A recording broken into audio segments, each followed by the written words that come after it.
da forma ou do que eu vou pregar, no sentido de como você vai receber. Eu tenho uma preocupação muito grande de falar aquilo que Deus quer que eu fale. Então eu não sou um pastor que quando termina o culto de domingo, eu fico preocupado com a palavra de quarta. A minha esposa até brinca comigo, fala: como é que você não tem essa preocupação? Por quê? Porque eu fico ligado em todo o tempo como Deus vai falar e quando Deus vai falar. Essa eu tenho uma preocupação. E às vezes é um passarinho que canta que Deus me desperta. Mas peraí, olha, esse passarinho está falando alguma coisa séria e importante para eu passar para a igreja, Então eu vivo dessa forma. Então toda vez que você vê o seu pastor ministrando aqui na igreja, ministrando uma palavra, eu tenho uma preocupação de ministrar uma palavra que seja do trono de Deus. Eu não tenho a preocupação de buscar uma palavra que possa agradar o seu coração ou agradar o coração de quem você traga para a igreja. Então minha preocupação é de agradar o coração de Deus, trazendo uma palavra que vem do coração dele para a sua vida. Então, eu quero nessa noite ministrar uma palavra. Durante o período desse mês de janeiro, confesso aos irmãos, fui muito surpreendido com Deus, porque todas as palavras que ministrei aqui aos domingos, à noite, foram palavras que eu dormi de sábado para domingo, e quando eu acordei, Deus falava no meu coração para que eu ministrasse a palavra. E hoje não foi diferente. Quando eu acordei com um desejo muito grande na minha alma, e Deus falava comigo fortemente sobre a era da insensibilidade. Quando eu acordei, Deus falou comigo algo muito interessante. O Espírito Santo de Deus falou assim: olha, estamos vivendo o tempo da insensibilidade. E aí aquela palavra insensibilidade, assim, me deu um estalo. E eu estava indo temperar o feijão, fazer uma comidinha gostosa para minha esposa, para meus filhos, para o meu sogro. E enquanto fazia aquele feijão, enquanto temperava, enquanto estava assando o negócio, eu ia escrevendo, e de repente eu deixei as coisas no fogo, sentei e comecei a me inspirar, a vir pegar a orientação de Deus. Eu queria que você nessa noite fosse abençoado por esta palavra. Eu queria que você fosse despertado por esta palavra. Grava na tua cabeça o que vai ser ministrado aqui nessa noite. Eu dei um tema: a era da insensibilidade. Nós estamos vivendo momentos, dias, que as pessoas têm se tornado insensíveis. Insensíveis a quê, pastor? A tudo que se existe. As pessoas estão insensíveis ao ser humano, as pessoas estão insensíveis aos seus maridos, às suas esposas, aos seus filhos. A humanidade está insensível à voz do Espírito, está insensível às coisas de Deus. E eu fui procurar saber qual é o significado de insensível, e eu anotei algumas coisas importantes para aquilo que a gente vai ministrar aqui. Insensível significa desprovido de sensibilidade física, que não reage a estímulos físicos, que não pode ser sentido ou percebido, imperceptível, insignificante. Então, esse é o significado, segundo o pai dos burros, o Aurélio, da palavra insensível. Vou repetir: desprovido de sensibilidade física. E é interessante que esse é um sentimento que ele não é um sentimento abstrato, ele é um sentimento perceptível. Por mais que você não veja, mas o resultado dele, ou a forma que você percebe, ela é física. Como? Como é que você percebe que a pessoa é insensível? Pela ação dela. Então ela tem uma ação, mediante uma situação. Você percebe, você diz: essa pessoa é um insensível, porque ele não foi sensível, ele foi, como a gente acabou de ler aqui, ele não reagiu, ele não teve ele reagiu como algo insignificante. Para ele, uma pessoa que se torna insensível é uma pessoa que ela não tem uma reação física, Você vê, vou te dar um exemplo claro. Hoje, antigamente, as pessoas, elas sofriam um tropeção, as pessoas, se preocupavam, caiu, se machucou. Isso dava uma ideia de uma sensibilidade. Você foi sensível a algo que aconteceu com aquela pessoa. Hoje em dia a pessoa é atropelada, irmãos. A insensibilidade é tão grande que, como é que você vê essa insensibilidade? insensibilidade? Primeira coisa que fazemos é pegar o celular e filmar. É mentira, é verdade? A gente filma. A pessoa está morrendo afogada, irmão. A pessoa está filmando. E lá, está morrendo afogado. Você filma. Você não tem coragem de ajudar. Você não tem coragem de tirar sua camisa e amarrar ali onde está sangrando. Por quê? Porque a insensibilidade, ela tem tomado conta do nosso dia a dia. E existem 4 sinônimos a essa palavra, a esse sentimento. E eu coloquei aqui, presta atenção, tá? Presta atenção. Eu quero também avisar os irmãos que as mensagens têm sido gravadas.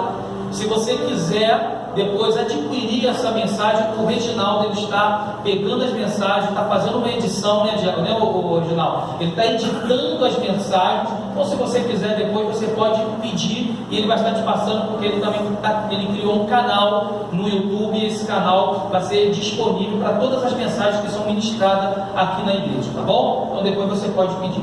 Mas eu falei para você que existem 4 sinônimos, são eles. O primeiro, impiedoso. Esse sinônimo, ele está, esse ato, esse sentimento, ele está vinculado ao sentimento de insensível, impiedoso, que significa inativo, cruel, desumano, frio, imperdenido, duro e neutro. Esse é o significado de impiedoso, que é vinculado ou está arraigado com esse comportamento insensível que hoje nós estamos vivendo.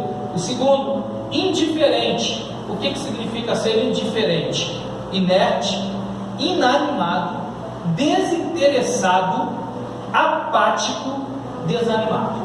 De repente eu falo assim, pastor, por que você está falando isso tudo, irmãos? Eu estou falando isso porque se você se enquadra em um desses adjetivos, em um desse comportamento, você está vivendo uma vida insensível e não percebeu. O terceiro, adormecido ou dormente. O quarto, imperceptível, está ligado ao sentimento que eu acabei de falar de insensível. Imperceptível significa insignificante, ínfimo ou mínimo. Então, são atitudes que caracterizam uma insensibilidade. E eu gostaria de ler com você nessa noite um trecho da palavra de Deus que está em Lucas, no capítulo de número 24, a partir do versículo de número 13, que é muito conhecido, que demonstra ou vai configurar com aquilo que eu estou ministrando aqui nessa noite para a sua vida e para a minha também. Lucas capítulo de número 24, versículo de número 13. Nós vamos poder discorrer de um assunto muito interessante e de um alerta de que Deus está nos dando nessa noite, de que Ele nos ama. Amém? Amém. Capítulo de número 24, versículo de número 13 por diante, diz assim: Lucas 24, 13. Naquele mesmo dia, 2 deles estavam de caminho para uma aldeia chamada Emaús, distante de Jerusalém 60 estádios, e iam conversando a respeito de todas as coisas sucedidas. Aconteceu que, enquanto conversavam e discutiam, o próprio Jesus se aproximou e ia com eles. Os seus olhos, porém, estavam como que impedidos de o reconhecer. Então lhe perguntou Jesus: que é isso que vos preocupa? E de que ides tratando à medida que caminhais? E eles pararam entristecidos. Um, porém, chamado Cleopas, respondeu dizendo: és o único, porventura, que tende estado em Jerusalém? Ignoras as ocorrências destes últimos dias? Ele lhe perguntou: quais? E explicaram o que aconteceu a Jesus, o Nazareno, que era varão profeta, poderoso em obras e palavras diante de Deus e de todo o povo. E como os principais sacerdotes e as nossas autoridades o entregaram para ser condenado à morte e o crucificaram. Ora, nós esperávamos que fosse ele quem havia de redimir a Israel, mas depois disso tudo, já é este o terceiro dia desde que tais coisas sucederam. É verdade também que algumas mulheres das que conosco estavam nos surpreenderam, tendo ido de madrugada ao túmulo e não achando o corpo de Jesus, voltaram dizendo terem tido uma visão de anjos, os quais afirmam que ele vive. De fato, alguns dos nossos foram ao sepulcro e verificaram a exatidão do que disseram as mulheres, mas não o viram. Então lhe disse Jesus: ó nécios e tardos de coração, para crer tudo o que os profetas disseram. Porventura não convinha que o Cristo padecesse e entrasse na sua glória? E começando por Moisés, discorrendo por todos os profetas, expunha-lhes o que a seu respeito constava em todas as Escrituras. Quando se aproximavam da aldeia para onde iam, fez ele uma menção de passar adiante, mas eles o constrangeram, dizendo: fica conosco, porque é tarde, e o dia já declina. E entrou para ficar com eles. E aconteceu que, quando estavam à mesa, tomando ele o pão, abençoou-o, tendo partido lhe deu. Então lhes abriram os olhos e o reconheceram, mas ele desapareceu da presença deles. E disseram um ao outro: porventura não nos ardia o coração quando ele pelo caminho nos falava, quando nos expunha as Escrituras? E na mesma hora, levantando-se, voltaram para Jerusalém, onde acharam reunidos 11 e outros com eles, os quais diziam: o Senhor ressuscitou e já apareceu a Simão. Então os dois contaram o que lhe acontecera no caminho e como fora por eles recorrido no partir do pão. Senhor, eis-nos aqui nessa noite. Eu tenho certeza que o Senhor vai agradar profundamente na alma dos teus filhos neste lugar. Nossa vida está diante de Ti como um livro aberto, Tu tens acesso. A nossa alma, Senhor, anseia e anela para que Tu fales conosco, mesmo muitas das vezes agindo de uma forma que Tu não espera, que Tu não desejas. Pai, nós te pedimos nesta noite, fale conosco, assim como Tu tens falado a cada culto neste lugar, que seja nessa noite também revelada a Tua palavra aos nossos corações, em nome de Jesus. Você que orou, diga amém. Amém? Pode se assentar em nome de Jesus. Aqui você ouviu, querido, um relato de um acontecimento. A Bíblia narrou algo muito interessante, porque havia um borbulho naquele lugar, havia um alvoroço, porque Jesus já tinha sido crucificado, já era o terceiro dia, e já havia-se notícia de que Jesus havia ressuscitado, mas nem todos haviam ainda testificado. Eu não sei se você sabe, mas naquela época, a palavra de uma mulher, na época antes de Cristo, a palavra de uma mulher, ela não tinha tanto peso como nos dias de hoje. E quando as mulheres aparecem, eu acho interessante que Jesus ele fez questão de aparecer para as mulheres.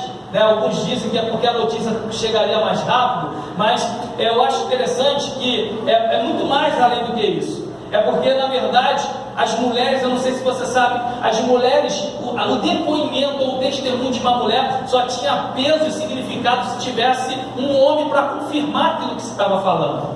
E Jesus, ele quebrou alguns paradigmas naquela ocasião, aparecendo exatamente para Maria e algumas mulheres. A Bíblia diz que quando Jesus aparece a Maria, ela tenta segurar Jesus, e Jesus fala assim: não me detenhas, não me segure, vai e avisa para os outros.